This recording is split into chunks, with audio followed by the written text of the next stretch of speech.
These cards are going to change 2025's Yu-Gi-Oh! Landscape forever. Make sure you guys smash the link, crap out of that subscribe button so you guys don't miss out on the twins of the Eclipse. So this card is massively being talked about right now as one of the craziest cards to enter into the year of 2025. Now, for those of you that don't know, Twins of the Eclipse is one of the more interesting cards in the game because you can make it by using 2 rank 4s to make, which is actually a very cool summoning condition out here. You don't really see a lot of these sorts of things in terms of design, but you can detach a material from this card. This card can attack up to, or make 2 attacks during each battle phase, which, I mean, that's up to 5k, which is fine. And then this card is sent to the graveyard and target 2 other rank 4 or lower exceed monsters in the graveyard. So I should summon one of the 2, and if you do, attach the other to that new one as material. So, and I need to tell you that just is anytime it's sent to the graveyard. So you can technically EX send this to the graveyard. EX actually will trigger the twins, and then you literally get to make a Dreadnader and attach a Duo Drive to it as material. And then, of course, the Dreadnader now triggers and gets the attach as well. So congratulations, you literally just got 2 materials loaded up on that thing. Anybody else find that a little bit absurd out here? But that's just what we're looking forward to out here with the Twins of the Eclipse. When you have a card like EX that can just utility drop these cards to the graveyard and just gets the ability to trigger these, I kind of understand why Konami might have made some mistakes in terms of the power design and why they wanted to clean up EX, because when you make a card like Twins that literally is meant to float into other things, also this card gives you hand looping shenanigans with Ouroboros, which is another problem in and in itself. I don't know what you were thinking, allowing us to bring back Ouroboros and feed it more materials to hand loop, but sayonara, everybody. Evil Twins.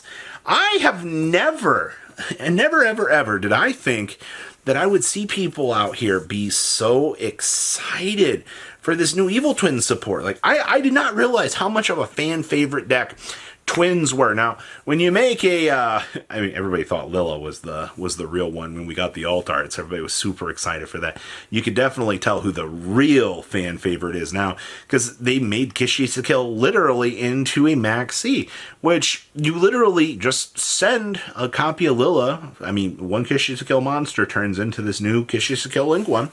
The Link 1 mills a Lilla, and then literally says, hey, every time your opponent activates an effect in response to your Evil Twin activation, congratulations, you get to draw a free card. Which means I get to basically be uninterrupted while my opponent looks around dead-eyed in the face and tries to figure out what in the absolute hell is going on out here. I like this a lot, and so does the community.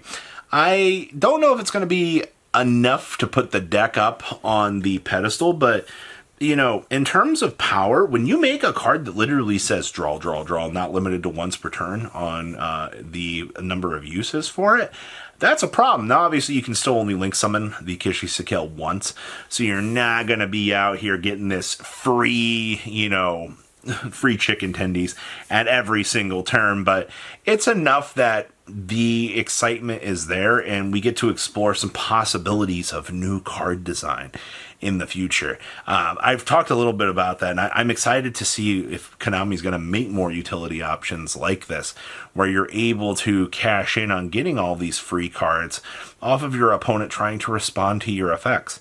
You know, we're not negating, but we're replacing for future endeavors. Dragon Rulers. Oh boy. Dragon Rulers. So initially when the Dragon Rulers started coming back, a lot of people were kind of hesitant because they were some of the most broken design cards back in the day, but there are limitations to their card design. They actually put some pretty strong limiters on these things back in the day, because if you could use both Dragon Ruler effects in the same turn, you know, the floating, the search ability, the ability to use its core function, the ability to literally, you know, summon these things, if you could do all of that in the same turn, and that's where we saw that the babies were designed to kind of circumvent that while they were making these incredibly cool cards. Well, what's ended up happening is they made the new babies, and the new babies have kind of created this this want and exploration by people for Dragon Lores. The Dragon community has been exploring some of the craziest things with the Dragon Rollers out here. I've seen a lot of cool builds, actually. A lot of it does kind of tie into Dragon Maids a little bit, which is nothing too short of crazy. I will tell you, though, in terms of, your Dragon Rollers, they did make that new indestructible one that literally sucks up all of the Dragon Rollers underneath it, which is kind of cool, actually, because then that means I can reuse my Dragon Rollers in the future turns. But they wanted to basically give the feel of assembling all 6 of the elements together and creating this super turbocharged boss monster. And you got just that. You got a 4,600 attack point, super immune, super fat ass looking dude who's just here to literally smash through the opponent. And in terms of the combo lines, I think Dragon Rollers are going to be a very scary deck to deal with out here. These are some of the most anticipated cards of next year. Just not only from like how good they are, but just from the reception of the player base and how they're looking forward to just wanting to play these cards, man. So yeah, I'm looking forward to seeing what Dragon Rollers can do. Dragon Maids. Oh boy. Dragon Maids was one of the biggest, when they announced these cards, it was one of the biggest posts that we have seen from the Yu-Gi-Oh! OCG Twitter page in terms of retweets and likes. I definitely, Evil Twins are like one level of popularity, and then there's the explosibility of Dragon Maids. I did not realize how much of a more superior following that there were for Dragon Maid duelists out here. Holy crap, man. Congratulations. If you were a fan of Dragon Maids out here, and you just, the support was not necessarily the craziest, but, we got to see Latisse, be a little free extender, and this deck has amazing tie-ins to the Dragon Rollers. I've seen so many cool lines of play that you're able to do with this stuff. It's actually kind of cool in terms of creativity. But in terms of just pure Dragon Maids, the deck's already picking up steam. People in the OCG have already been trying to play this stuff. And, we in the TCG out here don't know when we're going to see this support for a while.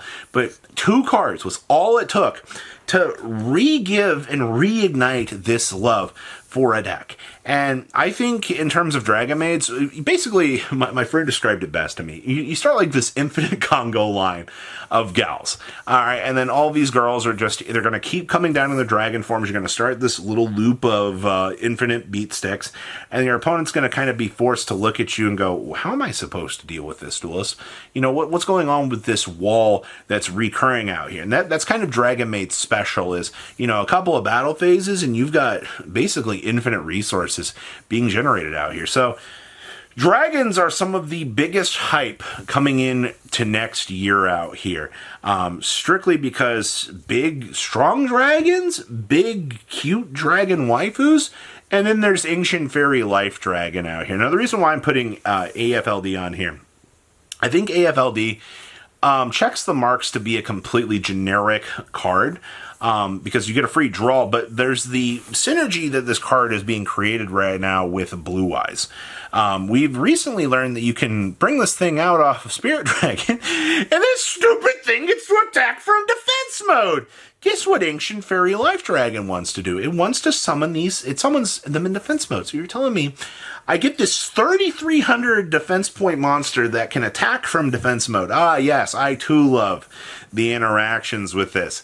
Literally, a Blue Eye Spirit Dragon plus a Blue Eyes going into AFLD literally wins you the game. All right, so congratulations. 2,000, 5,000, 8,300. Oops, sorry. I guess you're dead now, duelist. Thanks to the Spirit Dragon literally just being designed as Blue Eyes support. I didn't expect this, honestly. I just generically looked at this card and said, level 8 generic synchro that can draw you a card. Well, that's cool, really cool. But let's top it off with giving it the ability to attack from defense mode out here, which means Spirit Dragon just is going to be even more exciting as a Blue Eyes support card. Congratulations. I think AFLD is literally the one eating the best out here. The support for it itself isn't necessarily that scary to deal with. It's just when you create a card that evidently has better synergy with other themes, that you're just like, oh, I understand. I see why we're getting creative out here. Yeah, so those are going to be the most interesting, most powerful cards heading on into 2025 so far. So please leave a comment down below, tell me what you guys think, and I'll see your beautiful faces back here later today, guys. Patrons! Thank you! Ah!